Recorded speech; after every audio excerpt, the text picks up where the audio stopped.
I'm Jeremy Sheeran. My guest is Andy Lavelle, Director of Demand Generation at ZeroCater. Andy, it's great to have you on the show. Thanks, Jeremy. Thanks for having me, man. I'm excited to chat about content, marketing, anything else you want to chat about, man. Absolutely. So tell us a little bit about ZeroCater. Yeah, so at ZeroCater, we're revolutionizing the way companies feed their people. That's kind of the one-liner, but in a nutshell, pre-COVID, it was really hard to feed a large group of people at your company. And now that, companies are returning to office, it's even harder. We have this uncertainty around who's going to be in the office today, who's going to be in the office tomorrow. And with traditional caterers and other meal program companies, no one could really handle that scaling up and scaling down of headcount when there's that uncertainty. So at ZeroCater, we build really complex meal programs that are really built and highly tailored to that return to office in this new hybrid workforce model. Okay, very cool. And before we dive into our main topic today, tell us about a memorable marketing moment from your career. Yeah, I'd say probably the first time that I'm googling the top keywords that we're going after and seeing us on page one in Google. So that was just like a mind blowing moment after years and years of effort. Like back when I started at ZeroCater many years ago, we would look up office catering, corporate catering, business catering, and unless you're on page one, you're kind of in that Google graveyard, and we weren't on page 50. So, Hmm. years of crafting content and generating really good pieces of content and shareable infographics and doing all of our research. That day when I'm just kind of doing my checks and seeing how we're ranking, seeing us on page one and creeping up towards that rank one position was probably the biggest win and the most memorable moment for me. And sharing that with the team and the CEO, finally being able to say, here we are, was really awesome. Yeah, I can understand that. Right. It's like a marathon journey, right? Hmm. Right. Wow. Very cool. Well, and that's in a lot of ways, that's what it's all about, right? The whole goal of content marketing is to, or one of the main goals, I should say, is to appear on the first page. That's what it's all about. So very cool. So, all right. So now our topic today is coming up with good ideas for content, right? And you were just mentioning you guys have spent years building out content to get that ranking, and it ain't easy to really come up with the best content. So, well, let me just start with like, what is challenging for you guys about coming up with good content ideas? Yeah, we're quite niche, and we have a quite niche audience too. Like generally, it's office managers, facilities managers, and I've been with ZeroCater for quite some time, and early on, the content strategy was easy, right? We need to write about pain points that office managers are feeling around feeding their employees, and how ZeroCater can help, and relevant, food at the office topics like that. But after so long, you can only write about that or relevant topics so many times. So we've kind of shifted to be more of a thought leader in this industry, not just around food, but around overall workplace engagement. Hmm. So not just writing about like how feeding your employees can improve engagement, happiness, help you retain employees, but also things like how to celebrate diversity at the office, or celebrate company milestones, and then even more serious topics like, say there's a national tragedy, like how do you approach that at work with your employees? Like some people might need time off, or do you cancel meetings that day? Like is it bad taste to sit down over a meal and kind of discuss this? Like there's all these different things to write about that just craft you as an industry leader, not just in employee engagement around food, but overall employee engagement, workplace retention, and happiness at the office. And I Hmm. will say, pre-COVID, we were like, it was a little tougher coming up with ideas, but now that companies are returning to office, there's a lot to write about, because this is just such a new problem. Like, how do you return to office? How do you create a meal program around the hybrid workforce model when you don't know who's going to be in? And then say you have a meal program in the office and people are at home and they don't want to come in, like how do you make sure they're taken care of as well? So it was getting pretty tough there pre-COVID, but man, I'm sure all of us content creators out there now have a lot to write about when it comes to the new workplace model in a post-COVID world. Right. Okay.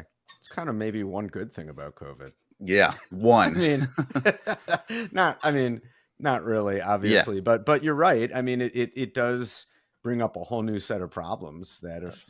that gives you stuff to write about. So, but in any case, it sounds like generally your main strategy there was to just broaden the scope of what you were putting content out there about what you're writing about. Yeah, and sometimes we'd broaden it a little too much, right? So, we didn't want to just write about food in the workplace, and we started writing about more workplace robust topics around engagement and retention and attracting top employees. But we engage. Sometimes we'd expand a little too far, and I'll give it a good example that one of our highest performing blog posts of all time was a topic titled "Energy Boosting Foods for Breakfast." So we wanted to write about food, but that was a little too far on the B2C side. We now get a ton of traffic that isn't really relevant to the type of audience that we're looking for, but it's a really really good piece of content that gets shared a lot on Instagram and quoted in different articles and blog posts around the net. Literally one of our highest driving traffic blog posts. And then in second place, we have a much more relevant post: how to celebrate company milestones in the office. So that was a big win. That's a huge article that brings in a lot of relevant traffic that is relevant to our audience. But the energy boosting food one's good article, but we learned that a little bit too far outside of the scope of what the type of content that we're looking to create. Right.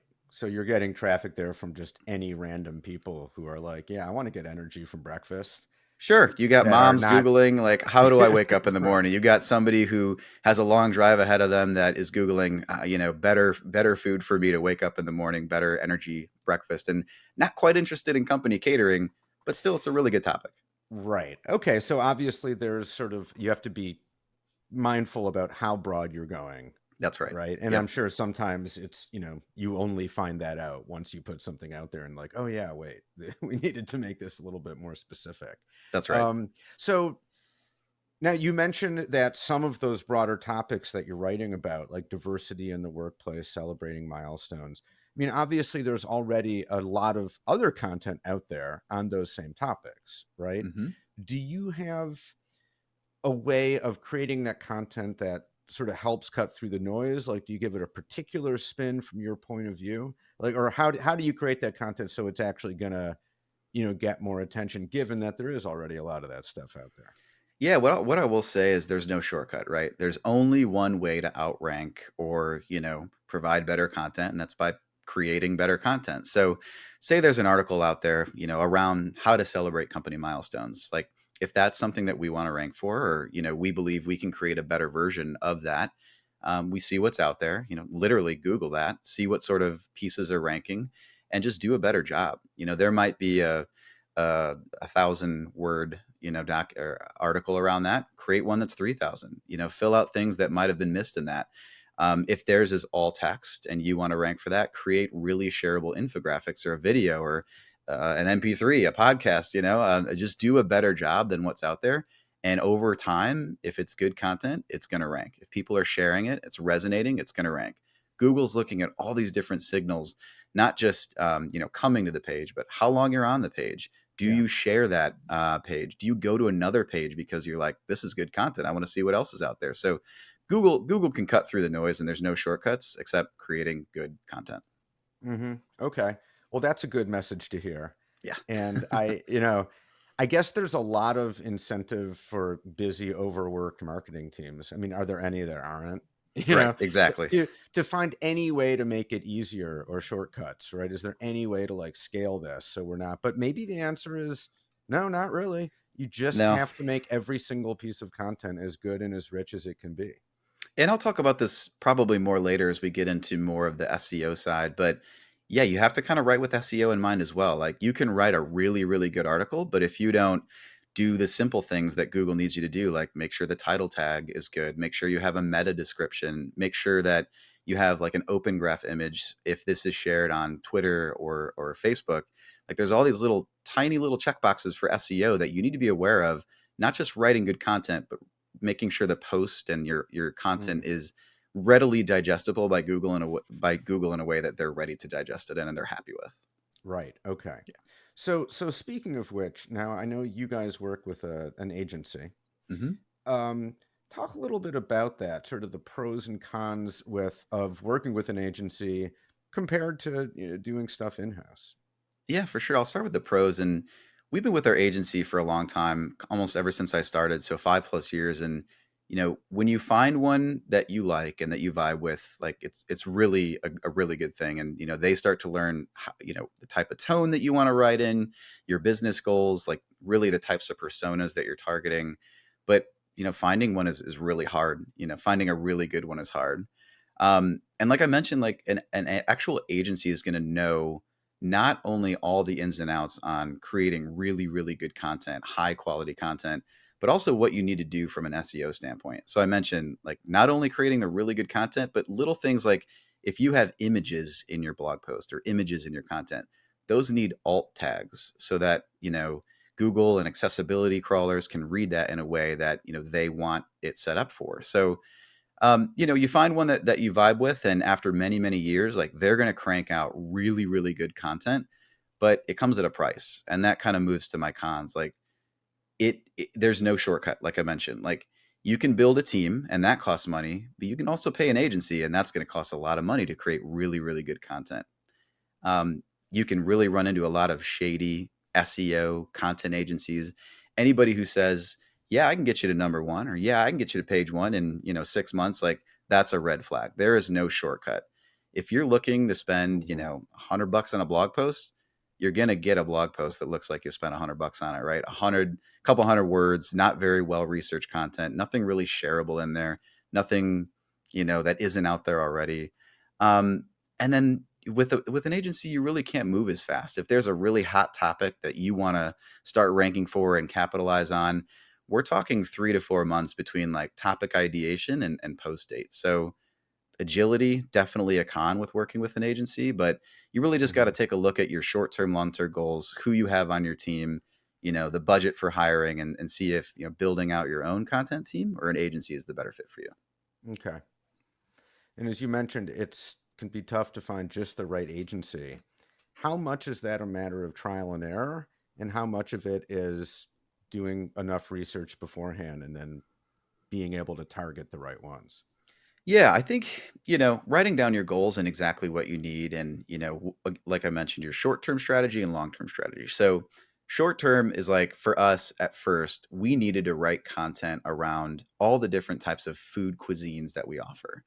And we partnered with a pretty good agency here in Chicago that did a good job. And they wrote out, the bulk of our content, but it wasn't really high quality, but it was what we needed for the short term.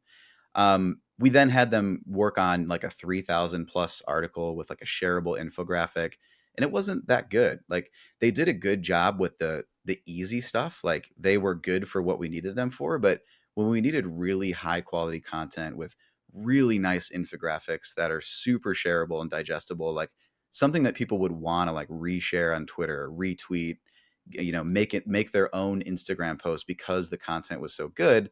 The first agency we worked with didn't really do a good job, but they were super cost effective for what we needed them short term.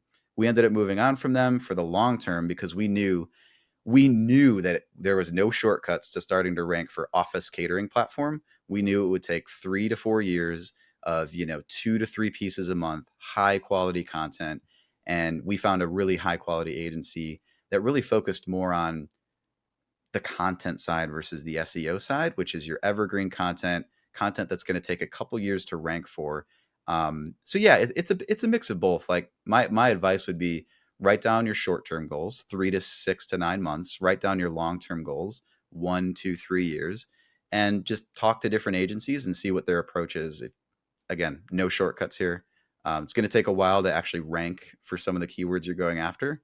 But yeah, it is a mix of trial and error a bit of as well. Hmm. Okay. Because I guess as you go, your goals might change. That's right. And as you get some experience working with an agency, you'll learn what they're good at, what they're not good at, Yeah, what and the you funny need. thing is we went back to that initial agency to write content in the future when we needed not as high quality content, but more quantity. So we Hmm. actually kind of partner with two of them now. One who specializes in just cranking stuff out, and one who like really takes their time and creates high quality 3,000 plus word shareable content. Mm. Okay. And one of my takeaways from our discussion so far is, and you've used this phrase a few times, no shortcuts Yep. for Hmm. really ranking. And I guess that's good. I mean, I kudos to the Google algorithm. The whole point being to the stuff that ranks highest is actually the most valuable, the most in depth, the most useful for what people are searching for. At least that's the idea. Yeah, when I started as a marketer, it wasn't that hard. It was a lot easier to do some of this gray area techniques like keyword stuffing into Yeah. comment forms and literally just putting up a page on your website that held 1,000 words of keywords that you wanted to rank for. But that sort of stuff got a lot of people blacklisted. And nowadays, there is just no shortcuts. You have got to just be the leader. You have to create really good content and not just written content. You know as well as I do, audio is huge too. Video, all that has to combine into a really good content strategy for you to be seen as a thought leader and for Google to consider you, with that domain authority. Mm, okay. Well, as they say, content is king, Content is right? king, and that has not changed. I guess that's why it's king, right? That's Yep. sort of what that actually literally means. Okay. So, well, one more question.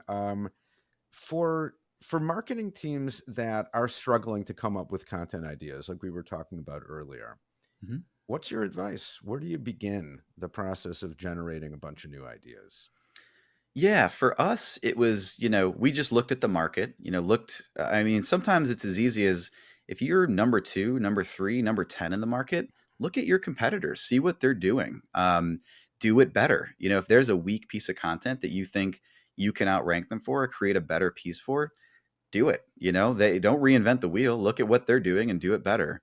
And then, initially, when we started our content strategy, we thought, here's what our customers want, and we're going to create it.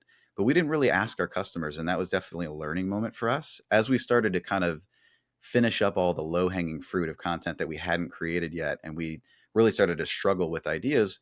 We created focus groups with our customers and said, in your downtime, what do you want to read about? What could help you at your job and at work? And we created that for them, whether that's a simple digestible blog post that's more fun, whether that's an infographic or a more in-depth ebook or white paper. We literally asked our customers what they wanted to see. And then, say you have an internal team and, you're kind of hitting your wits end, you can't come up with new content that resonates, just take a session with a consultation and, go out and talk to a couple agencies, and you don't have to hire them, but, just pay them for, a couple hours of work to do some research, and they might be able to do a more complex deep dive on your industry, your company, your website, and the gaps that you have. Even if you want to keep rolling with your awesome internal team, talk to an agency, see if they can help you out with some ideas. Okay, great advice. Like that a lot. Well, Andy, thank you very much for a great conversation. Really enjoyed it. Of course, man. Happy to be here and happy to chat about demand gen, content, everything in between. It's been a good chat, Jeremy.